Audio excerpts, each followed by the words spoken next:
मुख्यमंत्री देवेंद्र फडणवीस बोलतात। Range हिल्सला symbiosis हॉस्टेलच्या जवळ अशा प्रकारचा पेडलर सापडला।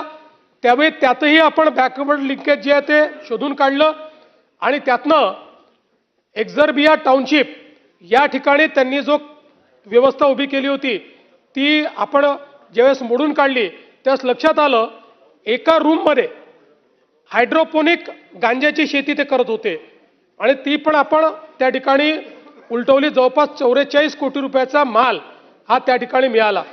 असंच जवळपास आपल्याला वेगवेगळ्या ठिकाणी म्हणजे सगळंच मी सांगत नाही पण याच्यामध्ये मला सांगायचं एवढंच आहे की जवळपास वेगवेगळ्या राज्यांमध्ये जाऊन म्हणजे आपल्या राज्यात तर आपण कारवाई केलीच पण बॅकवर्ड लिंकेज आणि फॉरवर्ड लिंकेजमुळे वेगवेगळ्या राज्यांमध्ये जाऊन आपण या संदर्भातली कारवाई करतो। आणि आता आपण बघितलं असेल या पुरवणी मागण्यांमध्ये आपण जाणीव जागृती करण्याच्या संदर्भात देखील मोठ्या प्रमाणात मोहीम हातामध्ये घेतो।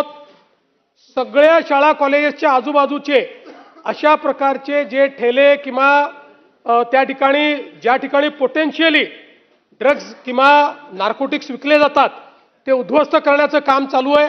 2-3 हजार अशा प्रकारच्या स्ट्रक्चर्सवर प्रत्येक शहरामध्ये कारवाई आपण सुरू केलेली आहे। आणि जसं मी सांगितलं आत्तापर्यंत जे काही पोलीस या नार्कोटिक्सच्या केसमध्ये डायरेक्ट किंवा इनडायरेक्टली त्या ठिकाणी इन्व्हॉल्व भेटले त्यांना बडतर्फच करण्यात आलेला आहे। ही लढाई देश पातळीवर मोठ्या प्रमाणात सुरू झालेली आहे। काही काळ नक्की लागेल पण हे साम्राज्य आपण निश्चितपणे उद्ध्वस्त करू।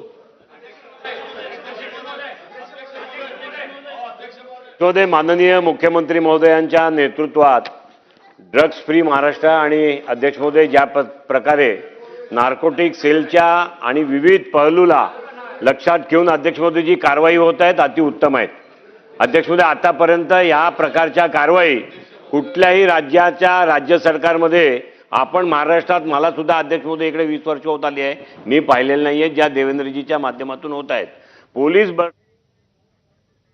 तर या कामकाजाकडे आपलं लक्ष